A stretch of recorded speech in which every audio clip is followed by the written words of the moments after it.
This is Modern with Randy. I am Randy, and today we're going to talk about my top cards from Modern Horizons 2 for Infect, and what I think Infect gained from Modern Horizons 2.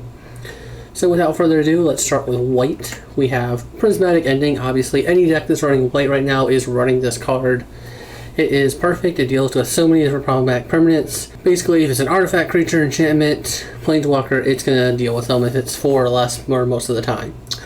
That being said, I think this is what helps put Bant back on the menu for Infect. So between Prismatic Ending, we have Stepmom now, we have 3-mana Teferi and Luris. I think between those 4 cards, or some combination of those cards, is what's going to put Bant Infect as a playable deck and making you want to run Bant Infect in the future. Just being able to have an answer to just about any kind of problematic permanent you're going to want to be answering, along with having Stepmom for extra protection, or 3-mana Teferi so they can't interact on your turn, or Luris so you can buy back your creatures if the game goes late, is what's going to put Bant Infect above Blue-Green Infect. At least in my opinion, I think that's what's going to happen. Obviously, I've been wrong before, and I might be wrong on this time, and maybe Blue-Green Infect is just the way to go. But I'm going to be playing Bant moving forward. And so, speaking of Blue-Green Infect, if you're going to want to be playing Blue-Green Infect, Suspend is going to be the card you want to play. It's going to answer all the problematic creatures that you're going to run into. Yes, it only buys you like maybe 2 turns, but those 2 turns are enough for Infect to get in and get the job done, as long as you're playing it smart, not just firing it off randomly or willy-nilly.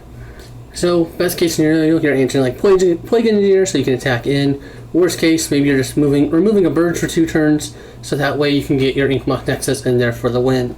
Either way, I think that Blue-Green Infect will be playing this in some amount. Maybe 1 or 2 in the main, a couple on the side, maybe it's all on the side. I'm not sure what the numbers are going to be, but this is something they're going to be playing. That being said, I also think they'll still play Dismember, which was the creature removal choice. Yes, excuse me, yes, Suspend is nice, but with Dismember, it does permanently answer the problem. Yeah, it costs 4 life, so that is a downside. That's why I think Suspend is slightly better.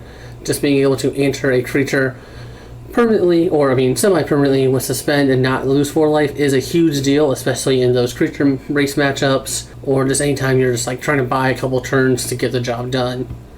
Like I said, Suspend is going to be the way to go. It's the same thing as Dismember for the mana cost. Yeah, it's a blue pip instead of a colorless pip, but you're playing blue-green, you should already have that blue pip. That being said, I do not think that black or red gave us anything for Infect. Obviously, I know there is a black-green Infect deck that runs around. I don't think that they got anything in this set. I could be wrong. I don't normally play that color combination. I have tried it in the past. I don't think it's that great overall, but maybe they did pick up something and I missed it. Hey, let me know if you are a black-green player and you're like, no guys, we got this great card. Let me know. Let me know if I missed something, but I don't think we did. That being said, we move on to green, where we did get a couple key cards. We got Endurance, which I think is going to be great for our sideboard. It's going to answer those graveyard decks that we sometimes have trouble with, as well as it also is a great creature at the very least. It's a 3/4 creature with flash and reach, so at the worst case scenario, you're flashing this in at the end of your opponent's turn after they already attacked you, and being able to beat face with your pump spells and this creature. It also dodges Bolt and Unrevolted Fatal Push, which I think is going to be huge moving into the meta that we're going into. I know I see a bunch of pushes and Lightning Bolts moving forward, thanks to the monkey that's causing all that trouble. People are wanting to interact on turn 1, turn 2, so that way they can stop it. This is going to be dodging both of those. Obviously, Revolted Fatal Push still hits this, Abrupt Decay still hits this, but being able to dodge at least 1.5 cards is still a great deal. We'll just have to see how prevalent graveyard decks are and how much we really need this one. Alright, then we have Yavimaya, Cradle of Growth. This card is huge for Infect. Being able to make our colorless colorless Inkmoss into a green producing land is game changing. There are so many games that I've lost, or so many times I've had to play it so much safer and slower just because my Inkmoth tapped for colorless and not a green source.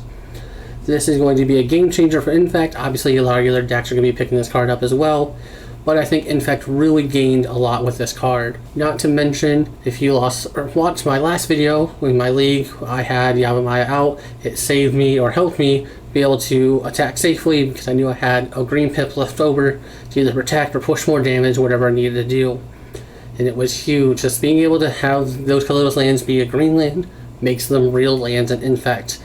with so many green pips in our deck, we need as much mana as we can get when we need it. And that is the worst part about drawing 2 ink moths. And now we actually have a chance. I do think we're going to be running one, maybe 2 of these, just depending on how important it really needs to be. I know it is a legendary land, so you don't really want to run 2 of them.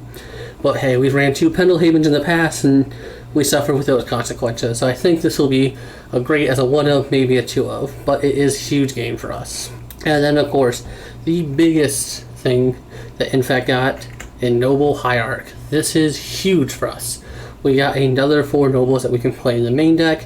It puts black-green Infect now available to play, because now you can go turn 1 in Noble, turn 2 Crusader, have your 3-drop on turn 2 instead of going black-green land on turn 1 with regular Noble Hierarch, and then another green land, and now you're not playing a 3-drop on turn 2, you're just maybe playing a 2-drop and hoping for the best. This is a huge game for that. Not only that, it pairs wonderfully with Noble Hierarch. I know in my last league that I showcased for you guys, I was playing 8 Nobles altogether. Great time. I love being able to almost always have Exalted on the field. Making my 1 damage into 2 damage is huge. It just helps expand the game plan, and it helps you race faster. Not to mention, having 8 Nobles now, we're not so worried when one dies. When one dies, we usually have another one to replace it. And with all the extra mana, it allows us to play,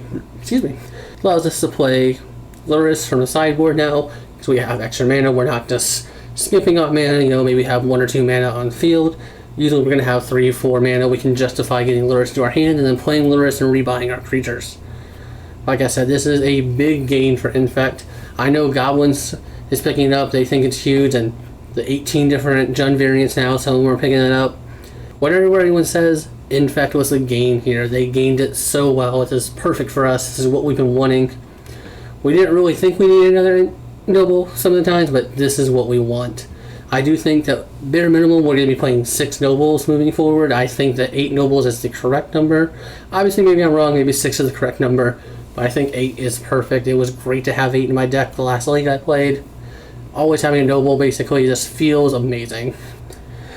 But those are what I think that we gained from Modern Horizons 2. Obviously, we didn't gain a lot of cards, and we never do. Infect never really gets shined on. Mark Rosewater's kind of told people that, yeah, Infect was a mistake, and maybe it was, but it was a good mistake. Let's be real. This is a fun deck to play, and I know if you're like me and you play any kind of Fringe deck or Tier 2 deck, you're always looking at every set like, hey, what did we gain? Do we have anything else that we can squeak a little bit more value out of? And this was a huge gain for Infect. Moving forward, we got Noble, we got Yavimaya. That land is going to be great. We got a good sideboard card that we didn't necessarily need, but I think it's going to be great moving forward. And then we also got Suspend for the blue-green deck, and we got Prismatic Ending for the Bant decks moving forward, and I think that's going to push Bant to the forefront and be the Tier 1 Infect list that we need. That being said, I will show you what I have been running, or what I'm currently going to be running anytime I play Infect. So we have the 4 Inkmoth Nexus. Obviously, you're going to be playing those. And I have Pendlehaven, 1 Waterlogged Grove, 1 Yavimaya as my flex spots for lands. And then, of course, we have the 2 forests, 2 breeding pools, 2 temple gardens as our main land source, along with the 8 fetch lands. Obviously, you can play whatever green fetch lands you want. I was just cheap and did the Woodfoot Hills and Windsup Heath, but that's me. And then, of course, the 8 Nobles, like I said, great cards. Always good to have another Noble in the deck. We have the Glistener Elf and Blight Agent, because, that's what we need to play Infect. We have Mighty Crota as our pump. I have 1 McElement as a flex spot, and then the 4 Scale-Ups, which, again, this is a great card that we picked up from Modern Horizons 1, and I think it really helped put us back on the map.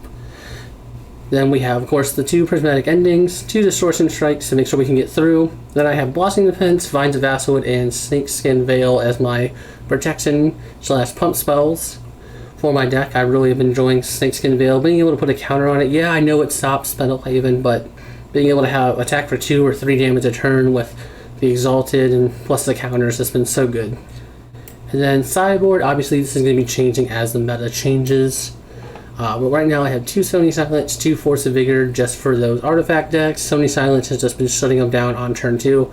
Honestly, I'm thinking about going up even maybe 1 more just because it's so good. But Force of Vigor to help stop any other problematic permanents. 2 Mystical Disputes just for the creature or counter decks, along with like the Ragavan decks. I know those have been a little problematic, and just having a couple extra counters in the deck helps out a lot. One more Prismatic Ending just for a catch-all. And then, of course, one Dismember. Every now and then, Dismember is better than Prismatic Ending. I know. It's a big shot coming from me. But sometimes you just want to spend that 1 mana for life to deal with a creature.